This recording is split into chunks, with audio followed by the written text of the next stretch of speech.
Police say Dante Banks was killed when he was shot in the head outside the club just after midnight. Bro. Banks is the older brother of locally known rapper Lil Durk. Shit. The shooters remained in the Chrysler for approximately 40 minutes, apparently waiting for Mac to leave YPC. Based on video surveillance footage.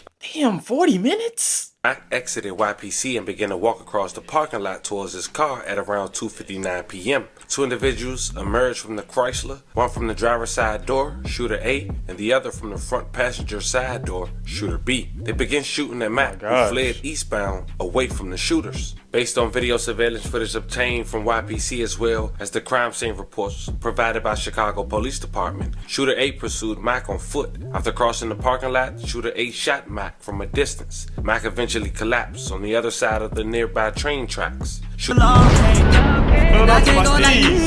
hallway. As a singer, he won't smoke shit.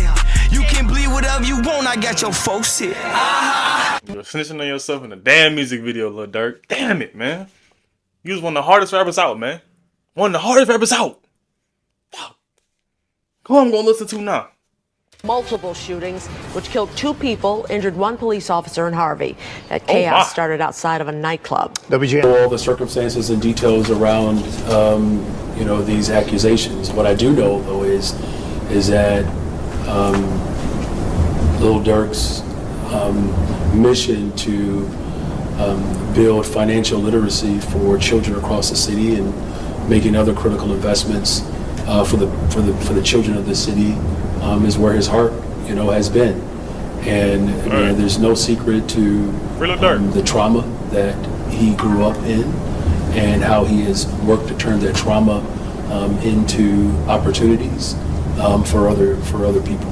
The feds got an over 90% conviction rate, but a huge part of that come from 80% taking a plea. Then you got Chicago rapper Lil Durk, who went at 20% that's taking it to trial. So you expect all the tricks to be played, and that's what the feds doing today. Last week, the Chicago rapper lawyer had came out and said the murder for hire charges are bogus. Basically, it's no real evidence. Now, the day of Lil Durk hearing, it seemed they come out and connect him to another murder for hire. But they didn't charge him. They just talking about him being mentioned in this murder for hire alleged. Bro, so if he not charged for the goddamn murder, bro, why y'all mentioning him to the goddamn murder, bro? I just want this nigga Lil Durk in here just to be in here, bro. That's the same thing they did with Young Thug, man. They kept that man there, they were just giving him nonsense. You know what I'm saying?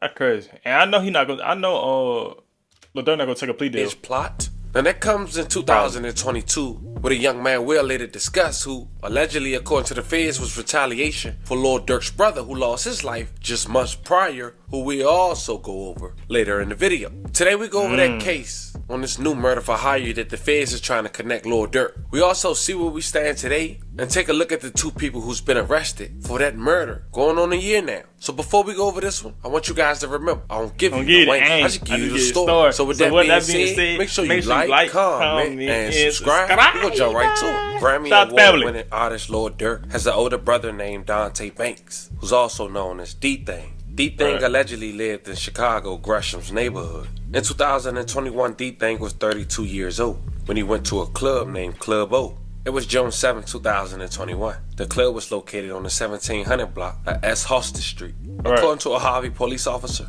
he heard gunfire and noticed a person with a gun at the club. As he got closer to the club, he heard more gunfire and an altercation, when suddenly he saw D-Thing get shot. Then the officer got hit. D-Thing didn't survive. May he rest in peace. A lot of condolences to his family. The officer was in good condition a day after. Multiple shootings, which killed 2 people, injured 1 police officer in Harvey.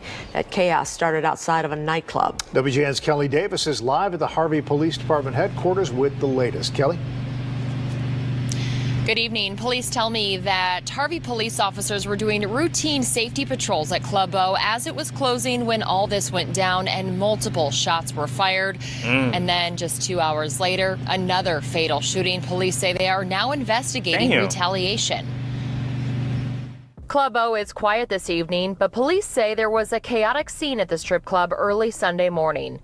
Multiple shots were fired and lots of weapons were found at the scene. Police say Dante Banks was killed when he was shot in the head outside the club just after midnight. Bro. Banks is the older brother of locally known rapper Lil Durk. Shit. The 32-year-old is also a rapper who performed as D-Thang. His brother has been silent on Twitter since the shooting, but other people in the music industry are mourning his loss. Lil Reese, another Chicago rapper, tweeted, "Long live D-Thang. Love you, broski." Shortly after Banks was shot and about 500 feet away, police say Officer E. Muhammad heard gunshots and saw someone with a gun at the club. There was an altercation and the officer was shot in the thigh. Damn, so it was a one big fatal shooting, then there was another fatal shooting right after that? God damn, what the hell was going on here? A spokesperson from the police department says Muhammad was treated and released in good condition. It's unclear if the officer was targeted or if he returned fire. 2 hours after the shooting at Club O, just after 2 a.m., another fatal shooting here in Harvey. Police say 39-year-old Seneca Price was shot to death on West 155th Street. Right now, they do not have anyone in custody for these shootings, and they believe the follow-up was retaliation. This investigation is ongoing. Live in Harvey, I'm Kelly Davis, WGN News. Thank you, Kelly. New here. Now, the guy that allegedly was get back the same day, I think that was false. He was identified as Seneca Prince, 39 years old, and he was shot to death on the 100 block of West 155th Street in Harvey, Illinois, as mentioned. But here's the thing. His wife made a GoFundMe, and the details in that GoFundMe let it be known this ain't had nothing to do with Lil Durk. She said that Harvey PD brought a group of young individuals to her house so that her husband, Seneca, could identify them for an incident earlier that night. She said they were ultimately released and came and killed her husband. So if it was retaliation, it was for what a Harvey police officer did. But now in December of 2024, the feds coming out and saying that Lil Durk is connected to real revenge 7 months later after D-Thang lost his life. January 27, 2022. 2 men were accused of plotting, along with others who wasn't identified at the time, to murder Stephon Mack in exchange for money. Prosecutors said Mack was shot and killed by a gunman who got out of a car and opened fire on him as he walked out of the Youth Peace Center of Roseland, located on 420 West 100th Street, on the afternoon, January 27, 2022. Me Mac, rest in peace. I love condolences to his family. But it wouldn't come until almost 2 years later, when authorities were making arrests. November 30th, 2023. Anthony Montgomery Wilson, also known as AJ, and Mike City AJ, and Preston Powell, also known as Marley. Now, fam, it's important you guys know this. Mac wasn't arrested for D-Thang's murder. So if he did it, only he would know that and the people close around. But what we do know is Mac did affiliate himself with people who was known enemies of Lil Durk. Oh. No, you invite him. Oh, yeah. We got them this one. That's what I'm talking about. That bitch be playing. Look at that time. When you gotta get your girlfriend, you gotta be faithful, bro. I gotta go up on you the gotta get album. like me. You gotta get like me. You gotta go up on the album. I'm out of that, though, G. Now, according to Anthony and Preston Powell indictment for the demise of Mac, this how it went down. Now, Stephon Mack, as we mentioned, lost his life January 27, 2022. He was known as Youngin. He was shot and killed outside the Youth Peace Center of Roseland. According to the website, YPC is a non-profit organization offering youth-related workshops that mentor teens and teach youth the skills necessary to avoid conflict of his violence. According to records and information obtained from YPC, at the time of his death, Mack was a YPC participant. Based on the video surveillance footage obtained from... So he was trying to push peace, bro. So after all that, he was trying to push peace and, you know, push positivity out, bro. Wow. YPC. At 2:22 p.m., Mack was still inside YPC. A 2014 black Chrysler 300 sedan with tinted windows, driven and occupied by the shooters, into YPC's parking lot. The Chrysler was initially parked on the east side of the parking lot facing YPC. But at approximately 2:25 p.m., the Chrysler moved to the west side of the parking lot, facing eastward. The shooters remained in the Chrysler for approximately 40 minutes, apparently waiting for Mack to leave YPC. Based on video surveillance footage... Damn, 40 minutes? Shit. Shit. Shit. Shit.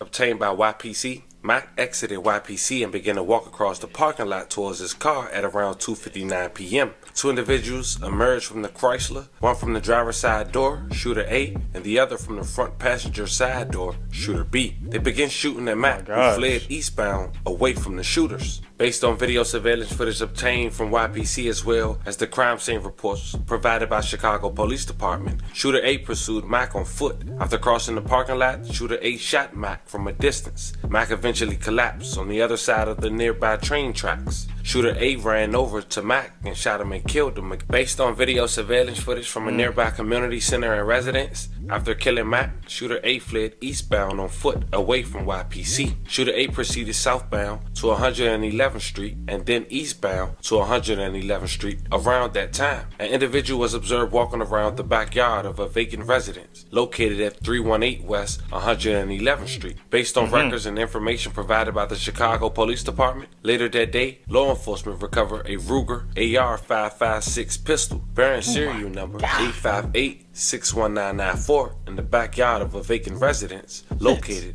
at 318 West 111th Street. And after running ballistics on that firearm, it was the same firearm used to take out the life of Mac. Now, shortly after the shooting, YPC's security guard stepped outside into the parking lot and was shot in the leg by shooter B. After shooting the security guard, shooter B fled westbound from YPC on foot. The shooters abandoned the Chrysler in YPC's parking lot. Now, apparently, one of the shooters had a Facebook call, Slammed You Out. They noticed that when one of the suspects' moms was contacted by the FBI and was trying to contact her son.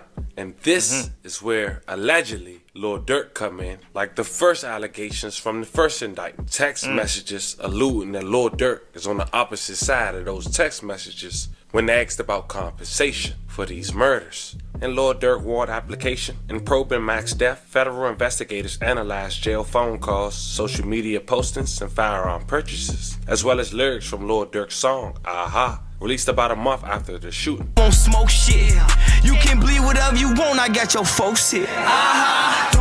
The warrant application goes on to say Montgomery, Wilson, and Powell may have exchanged text messages concerning payment of Mac's murder. Montgomery Wilson was arrested on unrelated charges a few weeks after Mac's death. A detective with the New Lenox Police Department then applied for and was granted a warrant to search the contents of his cell phone. Investigators then discovered a two-person text message conversation that mentioned OTF, which is the label founded by Lil Durk. Prosecutors have linked the alleged murder-for-hire plot in Los Angeles. On February 10, 2022, one of the people in the text conversation asked, "What's up with OTF?" To which the other person responded, "Nothing." 8 days later, in the same conversation, another text message read, "Did Durk give you that money?" End quote. And that was it, fam. And if it's just that, we see why. Ain't no goddamn way, bro. No way. No way. So he did have something to do with the murder. They ain't indict him yet. But fam, that goes to show you how they play. It's a dirty game out here. As of now, they trying to connect two murders on Lil Durk. I wouldn't be surprised. Nah, that's crazy. Ain't no way you got two murders for hire, bro. Nah, no way, bro. No way. No way, bro. This is crazy as hell.